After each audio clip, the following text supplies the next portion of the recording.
This dude literally fired 900 people in one go after a 750 million injection to the company. Vishal Garg, US boss, fires 900 employees over Zoom. Shut the fuck up. Are you serious? Bro, that is not poggers, okay? That is just straight up. Oh my God, dude. This is dystopian. And this is yet another example of how we are currently living in the dystopian future that we thought we'd be living in. Like, this is where we're at. Thank you for joining. I come to you with not great news. Be like, we need to reduce redundancies and maximize efficiency. Also, the best way to maximize efficiency by firing 900 people is by doing it via Zoom. He's apparently also has been traced and admitted to posting him on a management forum, complaining about some of them. Lol, what a trash bag. There's a management forum? Bro, the anti-work subreddit. That's the shit I want to read, dude. That's like the straight cancer. He claimed that 200 plus employees were stealing by working 2 hours a week. Wait, what? Stealing? If I was a boss, okay, first of all, I'd be fucking terrible. Okay, let's be real. I'm dog shit at management. But if I was a boss, I wouldn't be fucking talking about the concept of time and the concept of labor and theft in the same fucking sentence. Because if you get workers to start thinking about, you know, labor as a form of stealing, they're gonna start thinking, well, what the fuck are you stealing from me? You're giving me wages, but like I'm putting in a lot more with my labor that generates a fuckload more for the company. What's that? Seems like wage theft. Seems like you're stealing my surplus labor value. I don't know. I'm just saying. Kind of a weird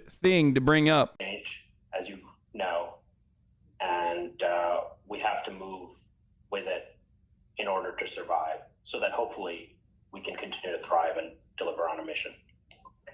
This isn't news that you're going to want to hear.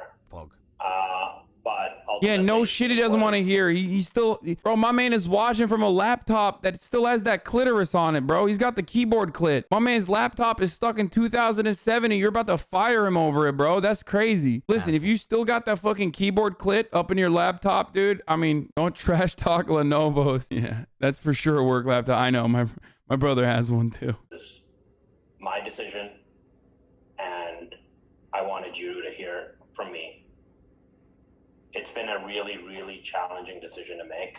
Oh, dude, this is like, hey, listen, it hurts me more than you. You know what I'm saying? Oh, man. Guys, why don't you think about my feelings as I fired 900 of you over a fucking Zoom call, dude. He's like, I love that his claim is that people are stealing from the company by only working 2 hours instead of 8 and logging in 8 hours of work. Like, that's his claim to labor theft, which is not a real concept, by the way. You absolutely should, and it is totally fucking normal to want to work the least amount of fucking hours for the most amount of pay. It's just a normal thing, especially if you are just a simple cog in the machine. It is literally the understandable human condition. And what your boss wants to do, okay, what this fucking Patagonia vest wearing dipshit wants from you is for you to work the most amount of hours for the least amount of pay. So there is a constant back and forth there. Okay, there is a conflict within these two interests. So this notion that, you know, he's upset that you're engaging in labor theft is hilarious, considering that no matter what your fucking job is, no matter what your job is, if a company is profitable or if a company is, no matter what your fucking job is, regardless of what the company is, you know, spending or whatever the fuck, you are still absolutely getting paid less than you're giving to the company. Which just happens at every level. Twitch is commissioning wage theft with their streamers. I mean, yes, I make more money for this platform than this platform pays out for me. You give me money in the form of subscriptions, Twitch takes a percentage. When I serve an ad, Twitch gives me a preset amount of that ad. They can serve an ad that is 100 times more expensive, and sometimes they serve ads, most of the time they serve ads that are 5 times, 6 times, 7 times more expensive, CPM wise, and they make 5 times more money off of me serving one ad, just like they make a percentage off of me getting a subscription. So no matter what happens, like, you know, the company's always going to win. Yeah, you get fucked, but at least you still make more than us. Absolutely. I agree. When you pointed out how workers are slaves to their jobs due to the necessity of healthcare provided by the employer, that really clicked things for me because I grew up with a miserable mother who was constantly forced to stay somewhere due to the need for healthcare. Yeah, that is a way in this country that our bosses keep us shackled to our jobs. There is no movement within the labor force unless you get fucking fired, in which case it sucks. Anyway, let's keep going. This is the second time in my career I'm doing this, and I do not want to do this. The last time I did it, I cried. This time I hope to be stronger. Being chilling, cold face, but we are laying serve off ice cream. about 15% of the company. You gotta be kidding me. Bro, he's just serving dick meat to you too. You know what I mean? It's literally sausage time down there under that fucking table too. It's like the most disrespectful way you can fire someone. You couldn't sit behind a goddamn fucking nice mahogany desk or something, look like a fucking villain. It's like, no. I'm in the kitchen of this empty space because now no one wants to come into work because everybody understands like, oh, I can just fucking work from home. So I'm just going to sit in the kitchen and serve you sausage time in the cafeteria. I'm going to give my cock to you from my fucking khakis. Like the disrespect, bro. Look at this. Look at this, dude. Absolutely just a fucking incredibly disrespectful way to do this. He has his like beverages in front of him and shit. You know what I mean? He's just like, yeah, what's up? This pains me to do this, but like, you know, I'm a fucking quadrillionaire and I'm gonna be serving some dick meat to you today. And also you're fired. What's up? This is harder for me than it is for you. And it's like, if you had benefits, it's fucking gone. Hey, get fucked. Go get Cobra government assistance so that like your insurance company will still allow you to keep your coverage. Oh, also you have to now, you don't have income now, but you're going to still have to pay the insurance. And that insurance is now like 3 times more because you have to pay the whole fucking price. But hey, guess what? At least you can stay on your coverage for 36 months. Get fucked. Here, I got 2 things for you. Fuck you. Get fucked, you poors. 900 of you. These 900 employees got 4 weeks of severance. Oh, it's sick. Hasan, are you an anti-work guy? I've never been on the anti-work subreddit. I've heard that there's a lot of people who are like fucking radicalizing on there. Good on them. I don't know anything about the subreddit, but like ultimately, am I anti-work? I think I love work, but I think everyone should be able to love their work. Everyone should love their work. And most people don't because of the nature of work under capitalism. Better.com gets 700 million cash infusion in new agreement with its SPAC backers. Digital mortgage lender Better.com, which announced in May that it was going public via a SPAC, is getting a cash infusion from its backers sooner than expected. The blank check company Aurora Acquisition Corp and SoftBank have decided to amend the terms of their financing agreement to provide Better with half of the $1.5 billion they committed immediately instead of waiting till the deal closes. Wow, dude, that's nice. The amended terms will not change Better's implied valuation of $6.9 billion, the company says. Holy fuck. Holy absolute fucking fuck, dude. Company's valued at $6.9 billion. They get a fucking fat cash infusion to the tune of $750 million. And then this fucking CEO fires them over a Zoom call. Efficiency and performances. And productivity. All we did for the company? If you're on this call, please watch Totally Note Mark's last vid. It's a vid about one of the worst cases of copyright by a corp. I hope you watch it to help the creator and spread awareness about it. Also, I've been enjoying. Damn, dude, that's so sad for him. I hope he's doing all right. I hope he posted on his fucking Twitter account like, "Yo, ladies, I'm feeling real bad tonight. You know, I need someone to comfort me." How can a union protect something like this to happen? So even if there's a union, the boss can still drop this on you. But the difference is the exit negotiations will offer you a fuckload more coverage than whatever is up to the company. That's the beauty of being protected by a union. So right now, the severance package that you get is completely dictated by the company. And you have pretty much no say. You have no say in what you get. And in a lot of instances, you get this, okay? You get dick. A union will defend you and protect you and make sure that you get as best a severance package as you can. Now, they gave him 4-week severance. That's still not great, especially when you lose everything. Like you lose your income. Boss man didn't even want to give any severance. The board wanted to give 60 days. They had to settle on 30 and he was still pissed about it. Cash Infusion was probably a venture fund whose funding was contingent on cutting liabilities, aka 900 livelihoods. VCs are demons. I agree. That's one of the beauties of, working a fucking job in our heavily financialized workforce or in our heavily financialized economy where your job is at risk by not even a fucking shareholder that has never touched the factory assembly line of whatever the fuck kind of white collar job you're at, whatever that equivalent is. But also on top of that, there's now new funders that are coming in on top of those motherfuckers who are saying we got to eliminate redundancies. Great. You think it's ever okay to fire workers? Or Yeah, of course it's okay to fire workers on like that's a really fucking stupid question, dude. What are you, crazy? There's a difference between firing 900 workers over a Zoom call because you want to fucking maximize your efficiency and eliminate redundancy and destroy 900 lives in a matter of a 2-minute Zoom call while you're serving dick meat under the fucking lunch table wearing your stupid fucking Patagonia vest as a person whose net worth is around $4 billion fucking dollars. Hey, guess what, mom and dad? Bringing nothing for Christmas, okay? No presents for you kids, because I just got fucking fired and I only have 4 weeks severance and no one is hiring. No one is going to be hiring during fucking Christmas time. So now I'm fucked. No presents for you. The problem isn't firing a worker. The problem is also the social safety net. The problem is why you're firing someone. Firing someone because they are bad at their fucking job, or firing someone because they're like sexually harassing coworkers, or firing someone because, you know, they got fucked vibes, okay, overall. That's fine. You know, nobody wants to work with someone with fucked vibes. Okay, I would fire the CEO Vishal Garg. That's for sure. His vibes are fucked. That's entirely separate than reducing redundancies and maximizing efficiency by fucking, you know, doing a mass layoff, especially over a fucking Zoom call. It's so disgusting, dude. It's just like this. Stories like this increase my disgust tenfold.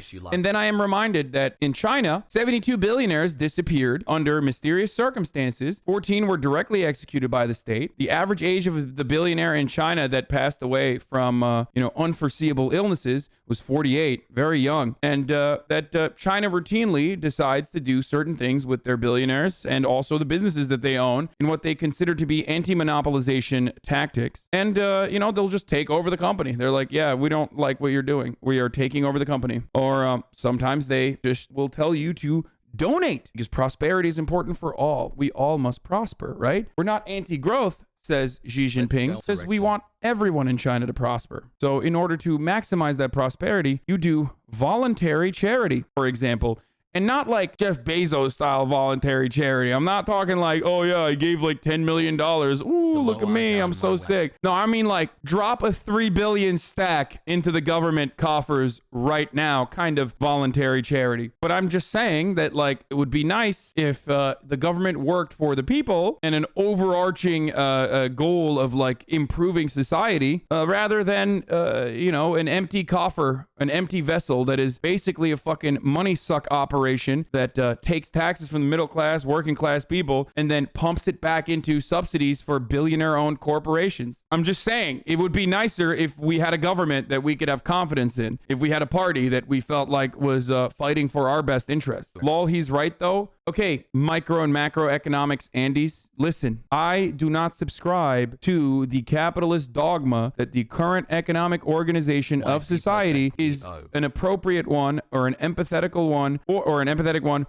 or one that actually yields the most productive outcomes if productivity also factors in people's living conditions, happiness, safety, overall feeling of fulfillment. So if you come in here and you're like, oh, well, they're actually maximizing efficiency. Yeah, I get it. But I'm looking at the other side of it, okay? The reality is you can get the other side, the boring fucking like, you know, oh, well, technically there's an opportunity cost, blah, blah, blah, all this shit. You can get that everywhere else. So why are you coming in here, the one fucking place where you don't get that and you're like, actually, I want to hear you talk about the many benefits of firing 900 people 2 weeks before Christmas with only 4 weeks severance. I believe in social welfare. I believe in the welfare of all workers. I believe in the welfare of all citizens. And the reality is, like, you're not a fucking factory owner. So why are you coming in here defending that shit? I'm sorry, brother, but like you and your dad are most likely not Vishal Garg. Your dad's not a fucking quadrillionaire. He doesn't have $4 billion. And neither do you. You're working at fucking Domino's doing deliveries. You're like, well, actually, the opportunity cost. Like, what the fuck are you doing? Why are you defending the system that like fucks you? What kind of weird shit is this? Does it make you feel good when you defend the factory owner? Do you feel like you yourself are going to be an owner one day of the factory? Because it's not going to happen. You obviously think this is the wrong way. I was never defending him. I was simply highlighting this. Sure, it is horrible, but you cannot pin it on the CEO. The bankers set the conditions and ensure the survival of the company. Tough decisions have to be made. It's why save 5 people now if 500 will lose their jobs down the line.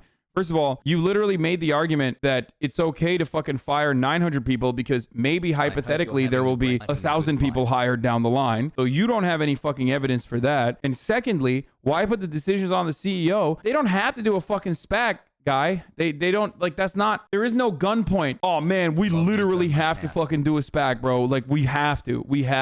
I mean, dude, you are just swallowing the whole boot and trying to justify it. Look, all I'm going to say is this. I get it. Everything you know about the fucking world is a certain way. Okay. So leading up to this moment. So when you have someone who straight up fucking turns around and says like, no, that's fucking bullshit. That's fucking bullshit. It doesn't have to be that way. You're like, wait a minute. No, it does have to be that way. Otherwise, all of the fucking struggles that I have seen and maybe even experienced personally, well, then all of that is for nothing. Well, no, it's better to defend that system and make myself feel good. Make myself feel like I have some fucking shred of power because I myself have the reins. I'm controlling this. But the reality is you're not. Okay. No matter how much you defend CEOs, no matter how much you defend the decisions that people do, okay, the decisions that people take like this, I'm going to be honest with you, you are not regaining the fucking reins. Okay. You have no control. If that hurts your feelings or if that makes you feel bad, then maybe this is not the right place to, you know, come and enjoy yourself. But through that little bit of pain, what you will recognize, hopefully and ultimately, is the feeling of solidarity that other people also are going through that exact same experience as you. That is the reality. CEOs are laughing at idiots like that chatter behind the door. No, CEOs are fucking totally suckling on that exact same propaganda teat though, because that justifies their existence in their eyes. Meritocracy is a lie. I'm a fucking dumb, idiotic himbo, and look at how successful I am. Okay, clearly meritocracy is bullshit. That lie makes them feel good because they're like, I earned this. I earned fucking $4 billion. Yeah, bitch.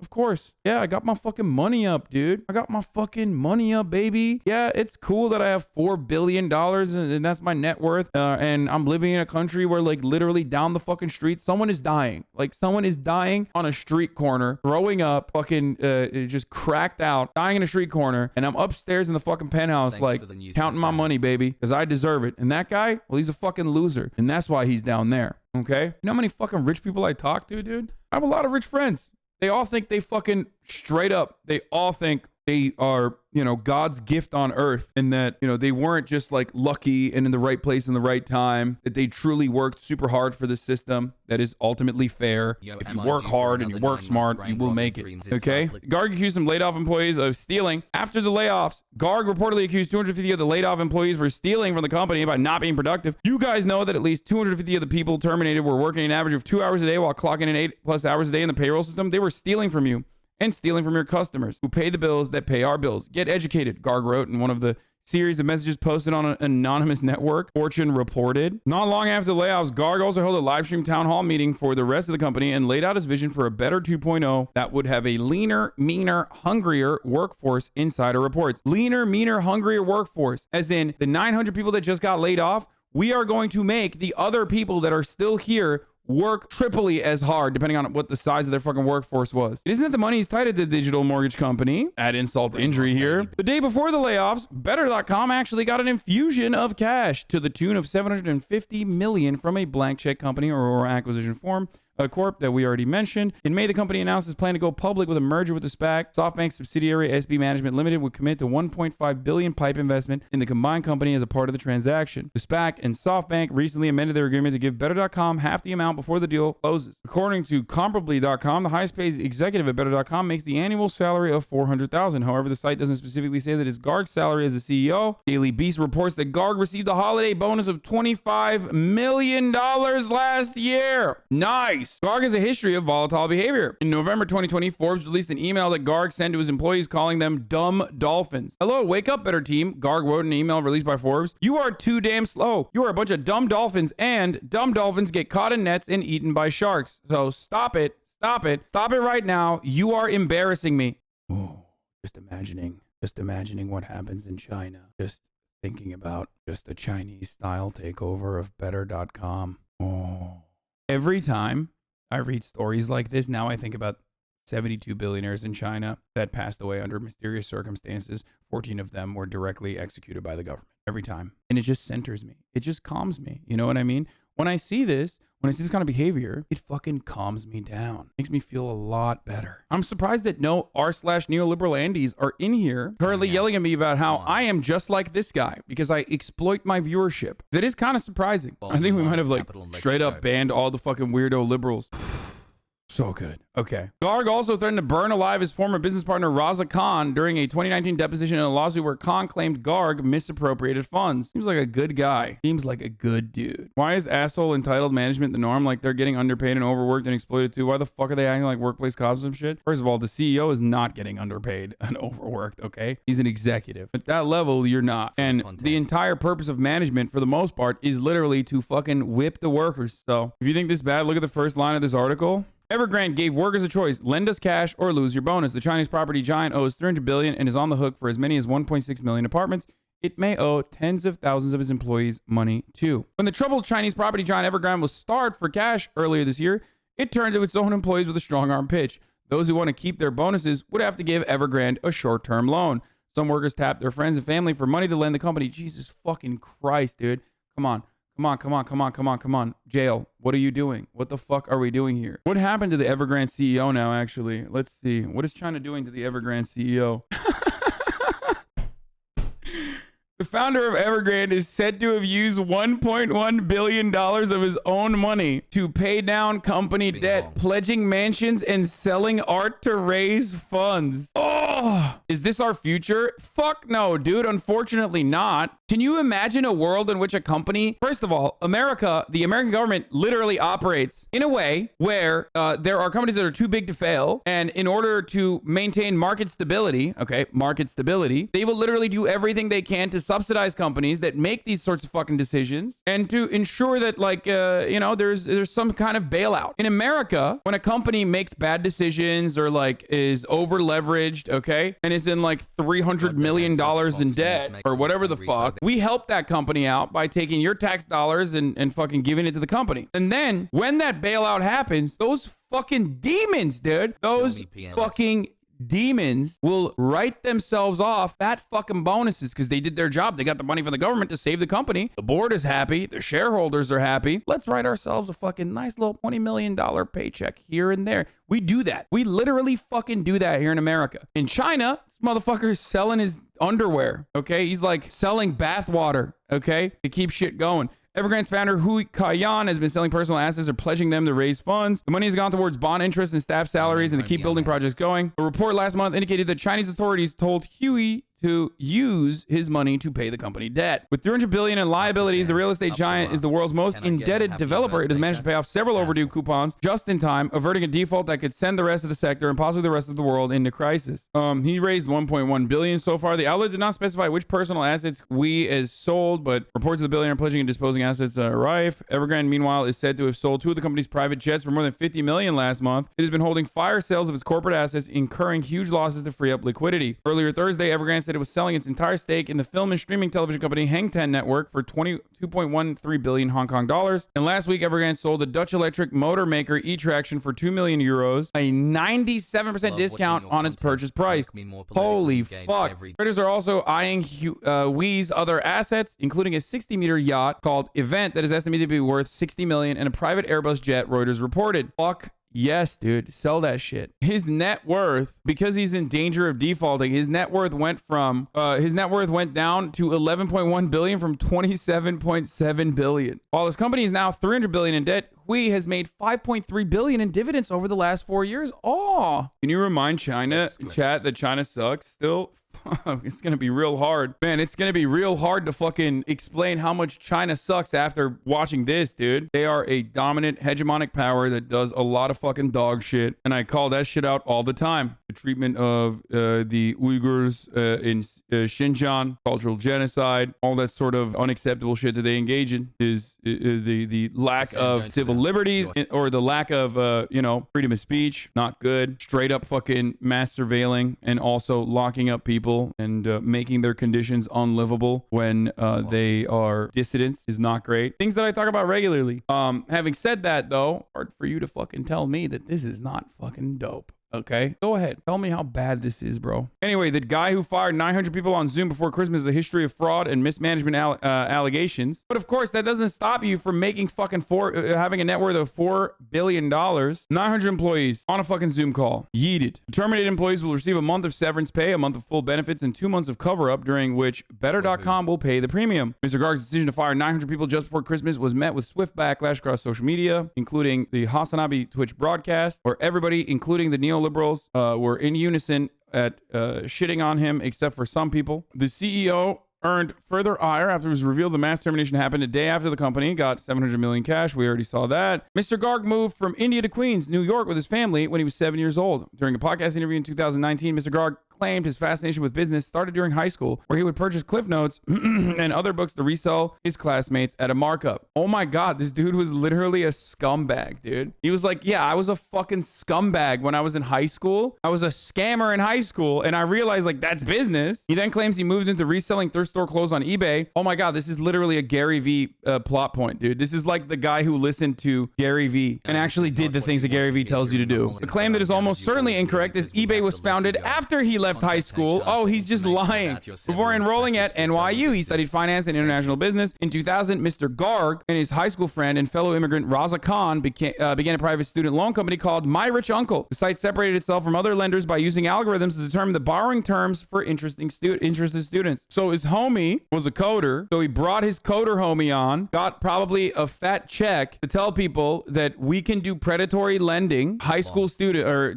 basically to high school students who want to go to college, okay, and their families who are desperate. And this is going to be different because we got a different code. Okay. The site separated itself from other lenders by using algorithms. By 2007, Mr. Garg had dropped out of NYU and the Paris company had gone public, becoming one of the largest private student loan companies in the U.S. The company was eventually purchased by Merrill Lynch and later by Bank of America. 2 years later, the financial crisis hit, and My Rich Uncle found itself forced into Chapter 7 bankruptcy. By the setback, the duo saw opportunity to launch a new project called. And that's it. Once you get to that level, by the way, once you get to that level, you will permanently fucking fail upwards, okay? And he got there. That's it. Once you get to that level, you're at the very least permanently fucking failing upwards. You scam your way to a certain point, and then you can just hold L's until you have $4 billion fucking $4 billion net worth. He launched a new project called EIFC, which uses the same technology to determine borrowing terms that allow homeowners to identify loans that should have never been approved by the banks. That information could provide them with the tools needed to sue their banks that issued the predatory loans. Oh, that's woke. By 2013, however, things that between the pair had turned sour. Mr. Khan filing a lawsuit claiming that that's actually not bad. This is like kind of a useful tool, to be fair. Kind of a useful tool. It's not bad. By 2013, however, things between the pair had turned sour, with Mr. Khan filing a lawsuit claiming that Mr. Garg, who oversaw the company's finances, had not been filing the business's taxes, and that Mr. Garg had transferred $3 million for the company's coffers into his personal bank account. By the way, notice how the article literally said, using the algorithm that they had created, that big banks ultimately bought to give bad loans to fucking desperate people, they made a new, once they defaulted, they made a new reverse tool to countersue those banks using the exact same algorithm. They made the opposite tool and delivered it to users to say, hey, your bank might have fucked you with a predatory loan. Here, you want to use our algo? My man literally just playing all sides, so he always stays on top. Oh, Jesus Christ. Why is helping homeowners good? Isn't that countering socialism? Yes, socialism is unironically when you don't have a house. I cannot stress this enough, okay? Socialism is when no house, and the less house you have, if you're a homeowner, fuck you. That's socialism. No, dude. What are you, a baby? Are you a child? Socialism is when no shelter, motherfucker. And the less shelter, the more socialist. Yeah, sell the poison and the antidote. I mean, that's like when the Sackler family literally started producing a methadone substitute, after they fucking got everyone addicted to opiates in the form of Oxy. Or no, it wasn't. They do Suboxone and Narcan, don't they? They literally were like, we poisoned everybody and now they're all addicted to fucking heroin and Oxy. And if you die and if you overdose, you can use Narcan to survive. Okay, so we're going to sell that to everybody. And also, we have a methadone style substitute. So yes, what Sackler is doing is exactly what this guy is doing. Playing both sides and selling both the poison and the cure. Well, the Sacklers technically didn't end up selling the cure, or it's not even a real fucking cure. But so he transferred $3 million for the company's coffers in his personal bank account. The relationship between Mr. Garg and his former employer or former friend became uglier, with Mr. Garg claiming that Mr. Khan stole $400,000, an allegation Mr. Khan has denied, and resulting in a deposition during which Mr. Garg threatened to staple Mr. Khan against a fucking wall and burn him alive. Mr. Garg later apologized for the comment, but since has called Mr. Khan a total charlatan who used to be my best friend. Okay, but we know Garg is not the motherfucker who did the coding. He doesn't know shit about the coding. All he knows is scams. He's literally calling. He's calling his homie, who is responsible for him having even a fucking company to begin with because of the algo that he fucking built, a charlatan. Seems kind of fucked up, dude. Yeah, he said burn him alive. That's some powerful rhetoric, dude. You know? This guy knows what's up. He just wants his best friend back, probably. According to the Daily Beast, employees claimed that Mr. Garg had been hanging over huge amounts of equity to one of his top lieutenants, Ilana Noller, in the form of stock options and a monthly $8,000 payment a month for 2 homes, among other perks. Those benefits did not appear consistent with what other top officers were receiving in that company. It's crazy, a former senior employee told the outlet. It's like a handout. The whole point of options is to incentivize 4 years of work. This is like handing her cash. Ms. Noller left the company 4 months after the allegations began circulating. She'd been placed on administrative leave for allegedly bullying workers, according to Forbes. More recently, Mr. Garg had faced criticism for his treatment of employees. We already saw the dumb dolphin shit. And he also said that the people that were working from home were stealing labor. So just remind yourself, you know, the Chinese way, the Chinese modus operandi, okay? When things like this bum you out, remind yourself that there's a different way out there. A government that actually does work for the citizens.